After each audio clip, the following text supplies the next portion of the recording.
I'm borrowing money from my parents. Right. I know so many fighters that are living in the Jackson's MMA gym because they can't afford to have their own apartment. And they're UFC. So, the word on the street is there's a serious war brewing in the UFC's welterweight division right now. Dana White's supposedly slashed their salaries. But what happens when an entire division gets fed up and threatens that's walk away from the octagon? The actual truth behind all this chaos might genuinely shock you. Most of the guys who are doing the absolute worst are not in a position that they could say publicly, I have a second job. I'm borrowing money from my parents. Right. I know so many fighters that are living in the Jackson's MMA gym because they can't afford to have their own apartment. And they're UFC fighters. And they just fought. So this is sad. And if I have to have a bad relationship with Dana, sit out for 2 years, 3 years to bring light to what's happening, then these are the things that people remember you for more than winning belts. This is about to become the breaking point. The world of mixed martial arts has always been defined by these incredible warriors, right? They push their bodies to the absolute limit, sacrificing literally everything for that glory inside the octagon. But here's the thing. In 2025, something truly unprecedented started brewing right beneath the surface of the UFC. It was something that would seriously shake the very foundations of the world's premier fighting organization. We're talking about widespread mass discontent, rumors of entire divisions actually threatening to walk away, and serious allegations of dramatic salary cuts. This has all created a perfect storm, and it threatens to completely tear apart the sport as we know it. The reality of how UFC fighters are actually compensated is far more complex, and frankly, disturbing than most casual fans could ever even begin to imagine. Alright, picture this. You're a professional athlete, competing at the absolute highest level in one of the world's most dangerous sports. Every single time you step into that cage, you're literally risking permanent brain damage, broken bones, and even career-ending injuries. Now, just imagine this. After your fight, after pouring out all that blood, sweat, and tears, after months of grueling training camps that cost you anywhere between $20,000, and after paying your coaches, your managers, your nutritionists, and covering all your medical expenses, you walk away with as little as yeah, that's not a typo, seriously. That is the harsh, brutal reality for many UFC fighters. The compensation structure that the UFC has maintained for years operates on what, at first glance, appears to be a pretty straightforward system. So, entry-level fighters typically earn $12,000 just to show up, and another $12,000 to win per fight. Plus, they get some modest sponsorship fees from Venom, usually ranging from $4,000 to $10,000 per fight, depending on their experience. Now, on paper, that might sound pretty reasonable to someone who's not familiar with the sport. But when you factor in the brutal mathematics of all those deductions where managers take 10 to 20%, coaches claim another 10-15%, plus taxes, plus training expenses, plus medical costs, the numbers become absolutely devastating. And the stark contrast between what these fighters actually receive and what the organization itself generates becomes even more glaring when you really examine their revenue-sharing model. I mean, while leagues like the NBA allocate a full 50% of their revenue directly to their athletes, and the NFL distributes 48%, the UFC has consistently maintained a fighter revenue share of merely 15 to 20%. Seriously, think about that. This disparity becomes even more shocking when you consider that the UFC's revenue hit an incredible $1.3 billion in 2023. Yet, the percentage allocated to the actual athletes who generate that revenue through their very blood and sacrifice remains stubbornly stagnant. It's truly wild.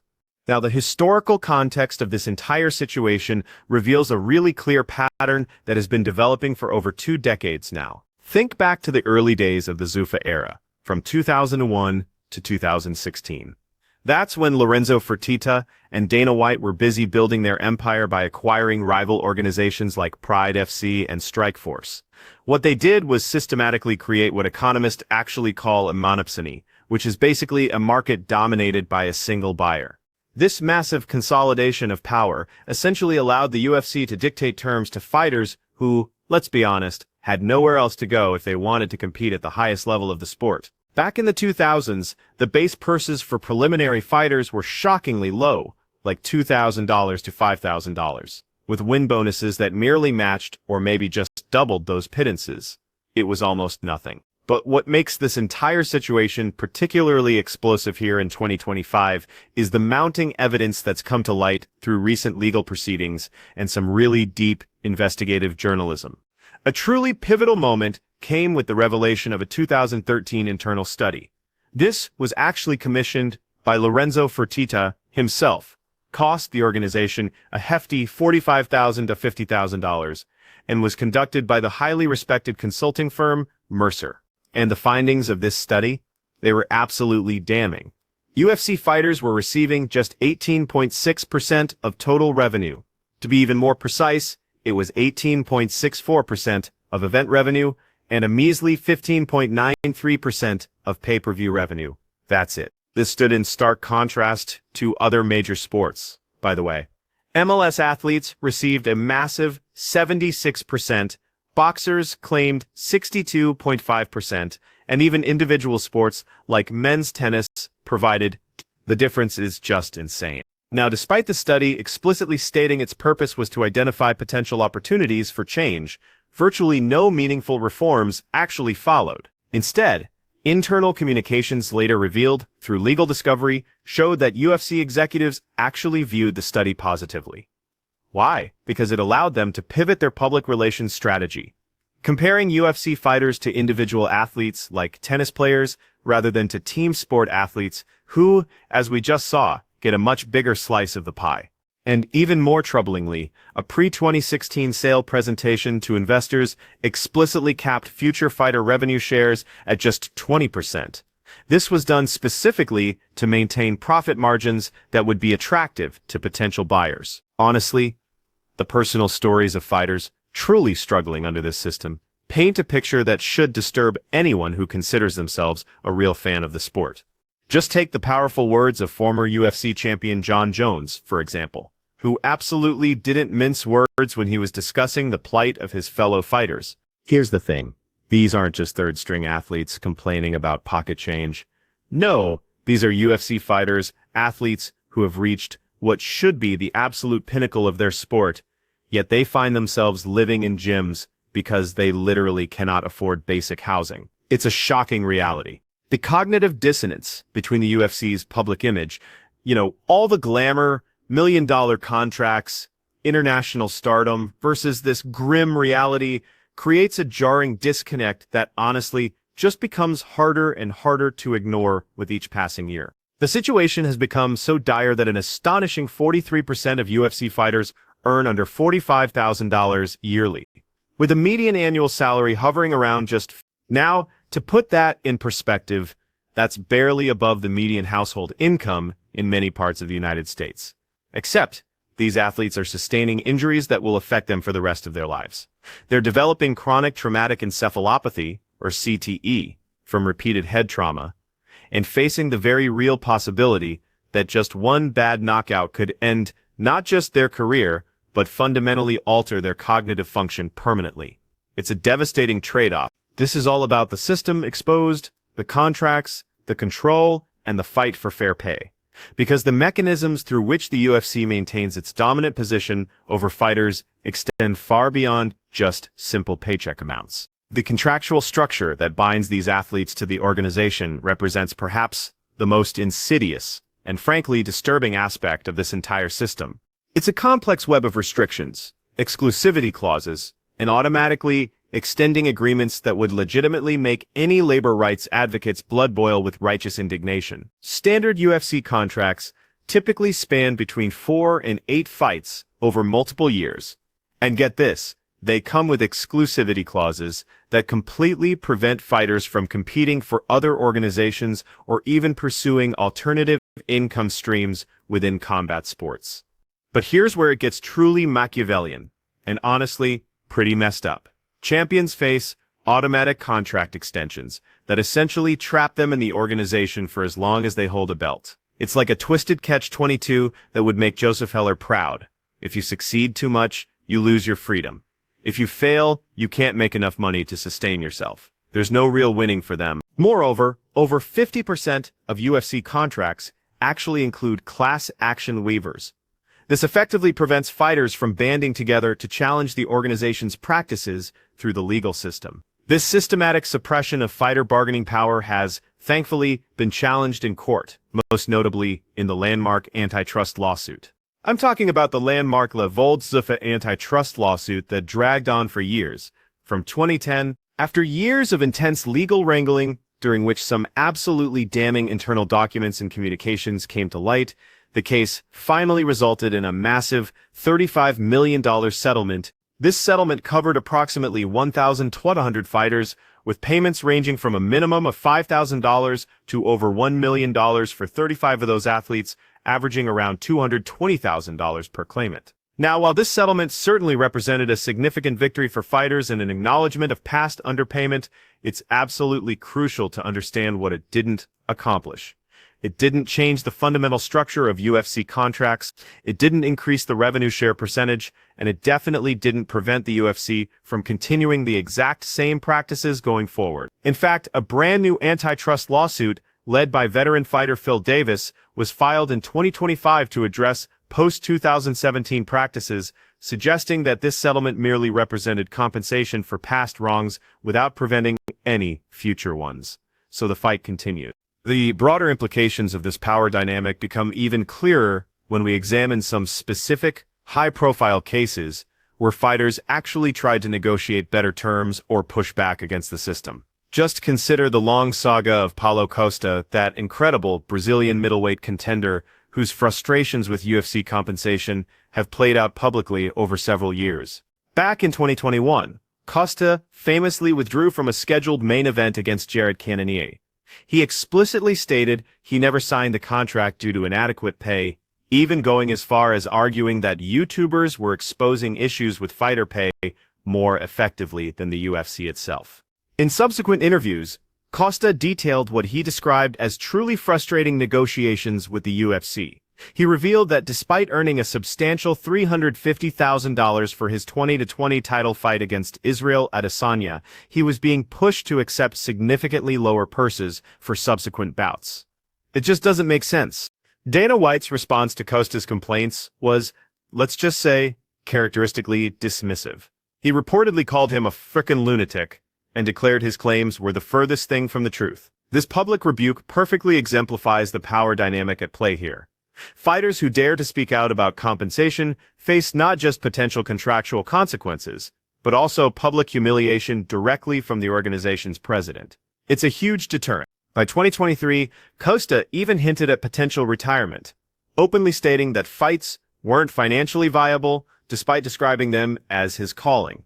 This was a truly heartbreaking admission from a top 10 ranked fighter, acknowledging that the sport he loves simply doesn't pay enough to justify the immense physical toll it takes. Perhaps even more illustrative of this entire fighter pay crisis is the ongoing saga of Jon Jones, who is arguably the greatest mixed martial artist of all time. Jones's disputes with the UFC over compensation have been incredibly well documented, reaching a critical point in 2020 when he actually relinquished his light heavyweight title specifically amid pay disagreements with Dana White. Unsealed documents from later legal proceedings would reveal White's true frustration with Jones, actually calling him a scumbag during internal discussions about contract extensions where Jones was seeking a raise before committing to any additional fights. Talk about brutal honesty. Jones famously rejected an offer reportedly worth over $8 million for a potential super fight with Francis Ngannou, genuinely believing his immense value to the organization warranted substantially more than that. The irony of Jones's situation, and what it reveals about the UFC's entire compensation philosophy, is particularly stark. Here's an athlete who has competed at the absolute pinnacle of the sport for over a decade. Someone who Dana White himself has called the greatest fighter of all time. Yet, even Jones has to engage in protracted, often incredibly acrimonious negotiations, just to receive the compensation he feels reflects his true value. So, if even Jon Jones struggles to get paid what he believes he's worth, what hope do mid-tier or entry-level fighters really have? It's a sobering thought. Now, Dana White's public stance on fighter pay has remained remarkably consistent over the years, consistently centered around a philosophy he describes as strictly meritocratic and performance-based. In a pretty revealing September 2025 interview with 60 Minutes, White flat out asserted that fighters receive a fair wage, stating, absolutely, People don't know how much a lot of these guys make. But when he was pressed on transparency, White conveniently avoided specifics about revenue-sharing percentages. Instead, he contrasted the UFC with team sports, where salaries are public knowledge and bizarrely claimed fighters deliberately hide their earnings to avoid handouts from fans or others. Interesting. White frequently points to massive success stories like Conor McGregor as his key evidence that the UFC system actually works. McGregor's career MMA earnings, get this, exceed $108 million, with individual fight purses ranging from a staggering $385 million for UFC 89 against Chad Mendes to $33 million total, including pay-per-view points for UFC 57 against Dustin Poirier. White has noted that such immense wealth inevitably changed McGregor, but he argues this simply demonstrates the system's potential to create millionaire athletes who genuinely move the needle through sheer performance and marketability. However, critics, including prominent figures like the boxer and social media personality Jake Paul, argue that this laser focus on outliers completely obscures the grim reality for the vast majority of fighters. Paul has been particularly vocal in his advocacy for UFC fighter pay reforms ever since he entered combat sports around 2020. His demands, which he's clearly articulated across multiple platforms and interviews, center on three core reforms. First, raising minimum fighter pay from $12,000 per fight. Second, guaranteeing 50% revenue sharing compared to the current dismal 15 to 20%. And third, providing essential long-term healthcare for fighters. These are big demands. In a particularly pointed exchange captured during his advocacy, Paul has repeatedly stated that he would shut up if White simply raised minimum pay. He frames this as a perfectly reasonable baseline for athletes competing at the highest level of what is, essentially, a billion-dollar industry. Fair point. Now, Paul's involvement in this entire debate has certainly been controversial. Some people view him as a genuine advocate, amplifying truly important issues, while others just dismiss his efforts as self-promotional stunts designed purely to generate publicity. But regardless of his motivation, Paul has undeniably brought mainstream attention to fighter pay issues, with Paul even revealing in 2025 that UFC fighters privately encouraged his public feud with Dana White over compensation. This strongly suggests his advocacy resonates with athletes who themselves fear speaking out due to potential retaliation. It's a risky game. But beyond all the public debates about contracts and compensation, there lies an even darker reality in the sport that most fans never ever see. It's a world where financial desperation can tragically lead fighters down dangerous paths, where the insidious promise of quick, easy money creates temptations that threaten the very integrity of the sport itself. The disturbing intersection of low fighter pay and organized crime has actually created what some insiders describe as a ticking time bomb. This bomb could truly explode at any moment, potentially destroying everything the UFC has carefully built over decades. And in 2025, the MMA world was genuinely rocked by shocking allegations of fight fixing that sent massive shockwaves through the entire industry. The case centered on Isaac Dulgarian, a fighter whose performance immediately raised huge red flags among betting monitoring companies and even fans alike. Something just wasn't right. According to detailed investigative reports and video analysis from MMA journalists, Dulgarian, an accomplished grappler, inexplicably failed to complete a takedown where he was in perfect position. Then he bizarrely appeared to forget basic defensive techniques when an opponent took his back, ultimately losing by rear naked choke under seriously suspicious circumstances. The betting companies immediately flagged this as highly suspect. Let me tell you, the financial incentives behind potential fight fixing are absolutely staggering and practically impossible to ignore. Betting odds for specific outcomes can reach astronomical levels. For instance, if a fighter wins by submission in the first 3 minutes of round 1, the odds can pay out a mind-blowing 25 to 1. This means that a $100,000 bet on such a specific outcome could easily yield a cool $2.5 million. Now, when you're dealing with fighters who are genuinely struggling to pay rent, who have families to support, who are just one injury away from total financial ruin, these kinds of numbers represent life-changing sums of money that can prove almost impossible to resist. It's a dark reality, but what made the Dulgarian case particularly explosive was Dana White's immediate and very public response. In a press conference right after the fight, White explained that U360, which he described as the best bet monitoring company in the business, reached out to the UFC about some really unusual betting action. The UFC's protocol, frankly, was telling. They called the fighter and his lawyer asking if he was injured, if he owed anyone money, or if anyone had approached him. The fighter denied everything, reportedly stating, "I'm gonna kill this guy." But after that suspicious first round finished by rear naked choke, White stated, unequivocally, and I mean literally, that the first thing we did was call the FBI. That's how serious this was. The intense investigation that followed would eventually reveal disturbing connections to previous fight-fixing scandals that had rocked the sport years earlier. MMA journalist Jesse Camp, in a detailed video investigation, presented evidence strongly suggesting that the exact same patterns, and potentially even the same individuals, were involved in multiple betting scandals spanning several years. It wasn't an isolated incident. The earlier scandal, for context, had centered around Team Glory, a prominent MMA training facility. There, Derek Minner allegedly threw a fight after highly suspicious betting activity. He immediately injured himself with his first low kick, then inexplicably threw another low kick with the same injured leg before going down and getting stopped. That investigation implicated several high-profile individuals, including James Krause, Jeff Molina, and others from Team Glory, who were allegedly running half-sheets, which are basically underground betting operations. And get this, the investigative reporting claimed that Jeff Molina specifically offered Derek Minner a staggering $500,000 to take a dive. That figure, by the way, represented more money than many UFC fighters earned in their entire careers combined. It's a huge sum. Following that scandalous revelation, Team Glory was broken up, fighters were banned, and James Krause was promptly removed from coaching.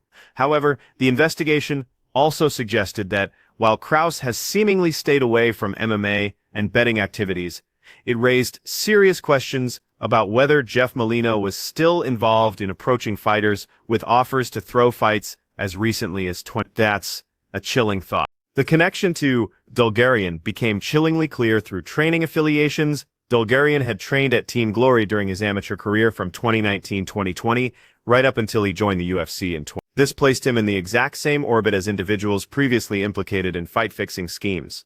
What's more, Molina himself had moved to Ignite, which was formerly one of the Glory locations, maintaining potential connections to that very same network of fighters and associates. It's a tangled web. Now, in a particularly revealing interview with Ariel Helwani from just 6 months before the Dulgarian scandal broke, Molina outright denied being some criminal mastermind who was wagering millions of dollars and setting out in fixed fights, calling such allegations fucking ridiculous. When he was asked about his relationship with Derek Minner, Molina claimed they were never super close, super tight, just friendly at the gym, but certainly weren't close enough for me to offer him $500,000 to throw the fight.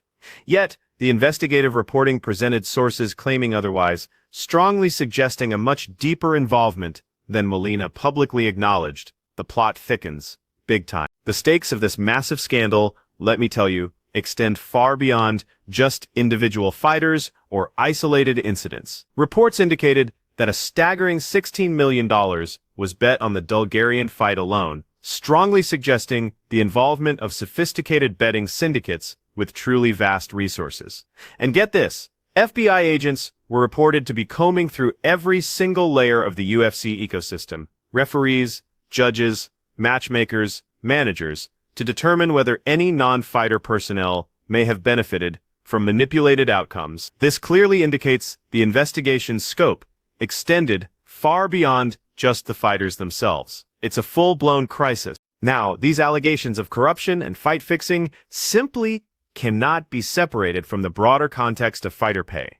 When athletes are earning median incomes around $51,000 while risking their long-term health and facing mounting expenses, when fighters are literally living in gyms because they can't afford basic housing, when even top 10 ranked contenders like Paulo Costa are openly considering retirement because the pay just isn't worth it, the temptation to accept money to throw a fight becomes not just understandable, but in some truly tragic cases, inevitable. It's a systemic problem. The human cost of this broken system manifests in countless heartbreaking ways, extending far beyond just potential corruption. Just take the emotional, raw plea of Chris Padilla in 2025. A fighter who literally begged for bonus money after his win because, without it, he simply couldn't afford to support his family. Or consider the reports of fighters competing with as little as $113 in their bank accounts, despite being ranked contenders. This is a situation so absurd, it would genuinely be comical if it weren't so profoundly tragic. And here's the crucial point. These aren't just isolated anecdotes. No, they represent the deeply systemic reality for the vast majority of UFC fighters who aren't fortunate enough to be named Conor McGregor or John Jones. This is their everyday struggle. The pay structure becomes even more troubling when you really examine how little has changed, despite the UFC's explosive, astronomical growth. Performance bonuses, get this, have remained stubbornly stuck at $50,000. That figure represents a significant, real terms decrease when you account for inflation. These bonuses were actually originally introduced in 2006 at $70,000, which would equate to approximately one. So, while the UFC's valuation has absolutely skyrocketed from a $2 million purchase in 2001 to over $12 billion under TKO Group Holdings, the actual rewards for exciting performances have incredibly decreased in real purchasing power. It's a slap in the face. Dana White's handling of these bonuses further illustrates his peculiar approach to fighter compensation. After UFC 304 in July 2024, an event that notoriously featured 9 decisions, including 7 consecutive ones, White issued a stark, public warning. He stated, "I'm not doing this again, ever. You can thank everybody on this card for that." He had actually raised bonuses to $100,000 for that specific event, distributing $400,000 total, but he cited a lack of urgency despite the massive financial incentive. This effectively punished all future fighters for outcomes that were ultimately beyond their individual control. It's a tough stance. Now, the attempts to organize fighters into a union, which could collectively bargain for better conditions, have repeatedly failed, despite what appears to be overwhelming support among the athletes themselves. Surveys conducted in 2020 revealed truly overwhelming fighter support for associations or unions. Yet concrete efforts have, sadly, consistently collapsed. Think about it. The 2016 Professional Fighters Association, led by baseball agent Jeff Boris, the 2016 MMA Athletes Association, backed by legends like Georges St-Pierre, and even 2018's Project Spearhead, organized by Leslie Smith, they've all dissolved without achieving any meaningful change. It's a pattern. The barriers to successful unionization are incredibly formidable and multifaceted. Legally speaking, fighters are classified as independent contractors rather than employees, which severely limits their protections under the National Labor Relations Act. And as we mentioned, more than half of all UFC contracts include class action waivers, legally preventing collective action. Then practically, fighters face legitimate, terrifying fears of retaliation, being shelved through a lack of fight opportunities, being released from contracts, or being passed over for those high-profile matchups that could literally change their financial situations overnight. It's a chilling reality. The heartbreaking tale of Leslie Smith, who was allegedly released in 2018 after bravely pushing for collective bargaining, serves as a truly powerful deterrent to other fighters considering similar activism. Smith's case perfectly exemplifies how quickly a fighter's career can be completely derailed simply by speaking out, even when they're passionately advocating for improvements that would ultimately benefit all athletes in the sport. It's a dangerous game. Meanwhile, the UFC itself continues to absolutely thrive financially.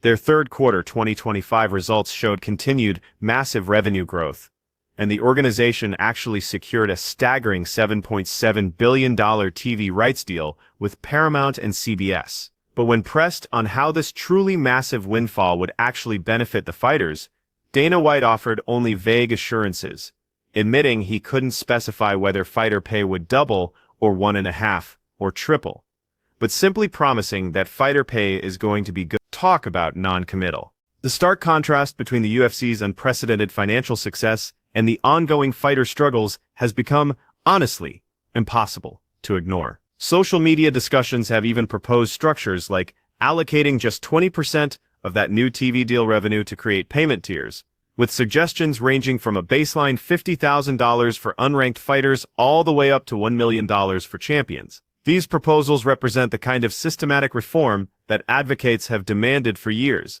Reforms that, by the way, would still leave the UFC with a massive 80% of that huge revenue stream, while simultaneously and dramatically improving fighter quality of life. It seems like a no-brainer. And listen, the stories from legacy fighters speak absolute volumes about the system's failures. Gray Maynard, a former title challenger, who earned around $40,000 for championship bouts back in the early 2010s, has become a fierce, outspoken critic of UFC pay practices. Maynard famously likened UFC fighters to strippers, saying they'd get tipped out rather than receiving fair compensation.